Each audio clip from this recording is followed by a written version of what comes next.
Students, आज हम कर रहे हैं एक्सरसाइज 5.3 निम्न को सुमेलित कीजिए। सुमेलित कीजिए में देखो पहला है ऋजु कोण। क्या करना है अपने को? सुमेलित यानी मैच करना है।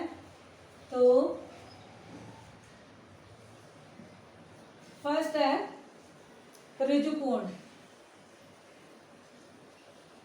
ठीक है, मैं डायरेक्ट लिख रही हूँ सीधे आंसर में। इसमें पीछे ऋजु कोण यानी कि 1/2 घूर्णन के बराबर। किसका है? 1/2 घूर्णन। कारण क्या है कि ऋजु कोण 180 डिग्री होता है और 180 डिग्री का कोण जो है वो देखो आप कितना हो रहा है, आधा घूर्णन हो रहा है। ये पूरा होता है तो पूरे का आधा यानी आधा घूर्णन हो गया ऋजु कोण। नेक्स्ट है सेकंड समकोण। समकोण, समकोण कितना है? घूर्णन के रूप में दिया हुआ है 1/4 घूर्णन। कितना होगा? 1/4 घूर्णन। देखो जैसे समकोण कितना होता है, ये होता है। अब जरा अगर आप घड़ी की बात करें तो देखो ये 4 पार्ट है, तो 4 में से एक हिस्सा है यानी कि 1/4 घूर्णन। 90 डिग्री का कोण होता है समकोण। तीसरा है न्यून कोण।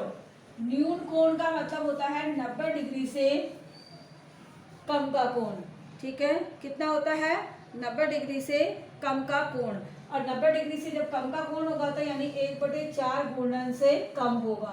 क्या होगा? 1/4 घूर्णन से कम, क्योंकि 90 डिग्री का कोण है, ये होता है 90 से कम। तो ये हो गया 1/4 घूर्णन इतना बनता है, तो ये उससे भी कम हो गया यानी 1/4 घूर्णन से कम हो गया। न्यून कोण का मतलब होता है 90 डिग्री से कम का कोण। समकोण का मतलब होता है 90 डिग्री का कोण। ऋजु कोण का मतलब होता है 180 डिग्री का कोण। ठीक है, ये भी आपको याद होने चाहिए। मैं लिखवा रही हूँ, बार बार बोल रही हूँ। ऋजु कोण 180 डिग्री, समकोण 90 डिग्री, न्यून कोण 90 डिग्री से कम के कोण को बोलते हैं अधिक कोण। अधिक कोण होता है 90 डिग्री से अधिक हो लेकिन 180 से ज्यादा ना हो। 90 डिग्री से अधिक लेकिन 180 से कम का कोण होता है, वो कहलाता है अधिक कोण। यानी 90 से तो ज्यादा हो, 90 से अधिक व 180 से कम, ये क्या होता है? अधिक कोण होता है। ये सिर्फ मैंने आपको वैसे लिखने के लिए दिया है, खाली समझ लेना। अब अधिक कोण के लिए देखो क्या होगा कि 1/4 घूर्णन से तो ज्यादा होगा लेकिन 1/2 घूर्णन से कम, यानी 1/4 और 1/2 घूर्णन के बीच। 1/4 और 1/2 घूर्णन के बीच। देखो जैसे ये है कोण आपका, अब ये बन गया इतना कोण। ये अब देखो ये तो 90 डिग्री था तो यानी 1/4 से तो ज्यादा है, और ये 180 ऋजु कोण है तो यानी आधे से भी आधे से कम है लेकिन 1/4 से ज्यादा है। यानी 1/4, ये 1/4 वाली लाइन है, ये 1/2 वाली है, तो 1/4 और 1/2 घूर्णन के बीच में हो गया। नेक्स्ट है क्वेश्चन नंबर 5, प्रतिवर्ती कोण। प्रतिवर्ती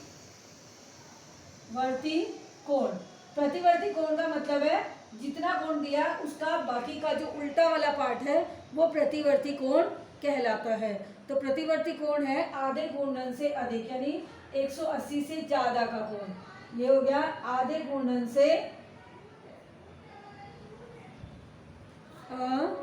आधे घूर्णन से अधिक।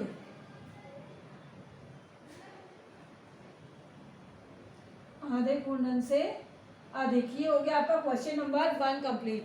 नेक्स्ट है क्वेश्चन नंबर 2, निम्न में प्रत्येक कोण को समकोण, ऋजु कोण, न्यून कोण और अधिक कोण या प्रतिवर्ती कोण के रूप में वर्गीकृत करो। सेकंड कोण को वर्गीकृत करना है। तो फर्स्ट देखो आपको कोण दे रखा है कुछ इस तरीके का, तो ये आपका कोण आ गया है न्यून कोण। कौन सा आ गया है? न्यून कोण। देखो एल बन जाए ना तो समझ लो समकोण है। एल से छोटा खुल रहा है तो न्यून कोण, एल से ज्यादा खुल रहा है बड़ा तो अधिक कोण, और सीधी लाइन बन रही है तो ऋजु कोण, और सीधी से भी ज्यादा बन गया है, ठीक है, तो वहां पे आ जाता है प्रतिवर्ती। सेकंड देखो ये कोण आपको दे रखा है कुछ इस तरीके का, ये कोण हो गया आपका अधिक कोण। कितना हो गया? अधिक कोण।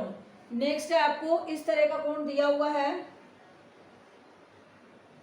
ये, तो ये वाला कोण कितने का हो गया? डब्बा बना हुआ है समकोण, एल बना हुआ है उल्टा, तो ये हो गया समकोण। तीसरा देखो, एक आपको दे रखा है कोण इस तरह से,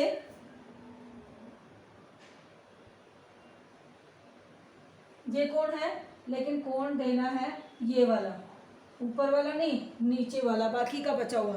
तो ये बाकी का बचा हुआ जो कोण है, ये ना पूछ के इसने ये वाला पूछा बाहर का, तो ये वाला कोण आपका कहलाता है प्रतिवर्ती कोण। क्या कहलाएगा? प्रतिवर्ती कोण।